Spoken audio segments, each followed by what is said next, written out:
We're continuing our series on financial literacy with Synergy Credit Union. And today, once again, we have back with us Brianna and Amberly. Brianna and Amberly, thank you so much for joining us once again. Thanks for having us. Okay, so today we're going to talk about PIN numbers. And I know that some people think it's okay to, give your bank card to your significant other and, however that happens to work, but obviously not a great idea for a lot of the time. So the first thing we're going to talk about is if you happen to give your PIN to someone, what are you really giving them access to?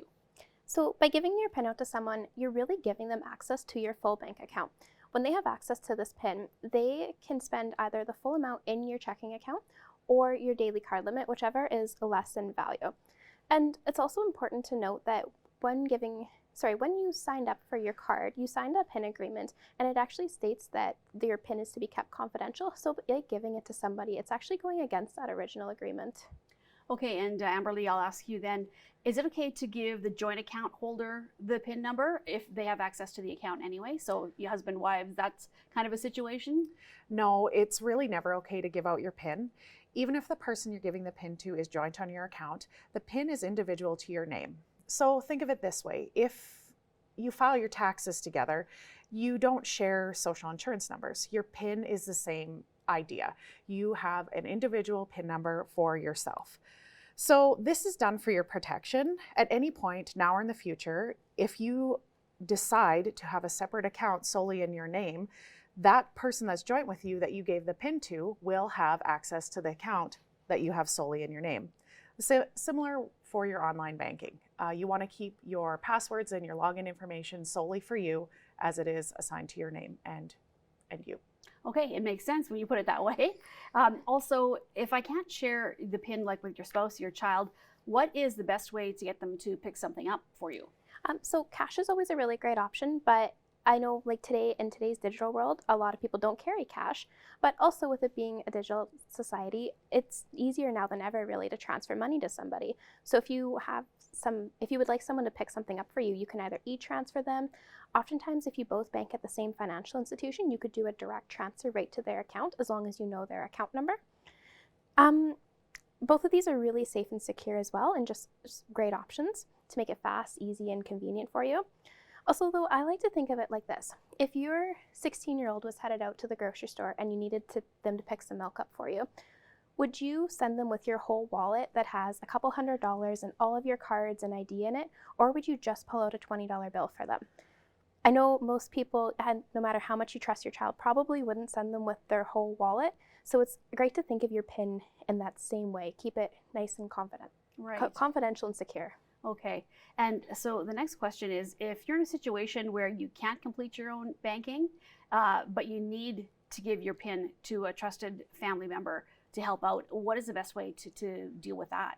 Well, in this event, it is a very, very serious thing. There are many options other than giving out your individual PIN to somebody. Some of these options may include setting up a legal power of attorney or setting up your bills to be paid electronically on their own. Things like this can be done automatically and they're easy to set up. So in this case, each situation is individual. It's best to just see one of our advisors and we'll make a plan for you. Okay, and so people obviously get to choose their PIN numbers all the time. What is a good or a bad PIN to use? The best thing that I like to keep in mind when selecting a PIN is just make sure that it's not something that anybody could guess. So to start out with, don't use something such as 1234 or 5555 because those are super common and can be guessed by anybody. But it's also really important to keep friendly fraud in mind.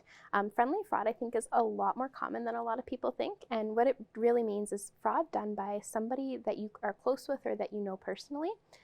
So when selecting a PIN, you want to make it something that somebody who knows you wouldn't guess either. So don't pick something such as your birthday or an anniversary date. I do have a few tricks that I like to use when thinking of a PIN. One method is to think of a word.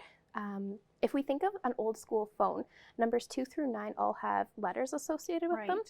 So if you think of a 4-letter word that you can remember and line it up with the numbers that would associate with the letters, that might be easier for you to remember. So just for example, the word lake would equal out to 5253. Lake is a lot easier to remember, and then you just have to figure out what they mean.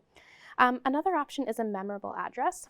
So with an address, it's important not to use your current address, as this can be really easy for fraudsters to gain immediately. But maybe if you can think of something like your childhood best friend's address or a former workplace, if you remember either of those and they stand out to you, those would make great pins that likely nobody's going to guess. Yeah, that's some really, really good ideas, actually, instead of, like you said, the 1, 2, 3, 4, which unfortunately is easy, so a lot of people do. Yeah, exactly. Now, if someone has access to your PIN, Amberly, what should they do? Well, if you have shared your PIN, it's best to just go into the branch and have it changed. Use some of Brianna's tips. You can take your debit card in to the branch, change it on the ATM if you're out of hours, or come right into the branch and somebody can help you with it. If your card has been lost or stolen, whether somebody has your PIN or not, it is important to report it stolen right away or lost, because there is that daily tap limit we can't forget about. It can be anywhere from $100 to $500 depending on what you have set up. So go to the branch. All right, well, thank you guys again for joining me today. And if anybody's looking for information on this or any other financial literacy topics, how can they reach the branch, and what is the website if they want to even just start there? Yeah, absolutely. So they can start by coming into any of our branches or giving us a call, or you can always find more information on our website. It's synergycu.ca and go to the Learn option. Okay, great. Well, thank you, ladies, once again for joining me today. Thanks, Yeah, Stacey. thank you.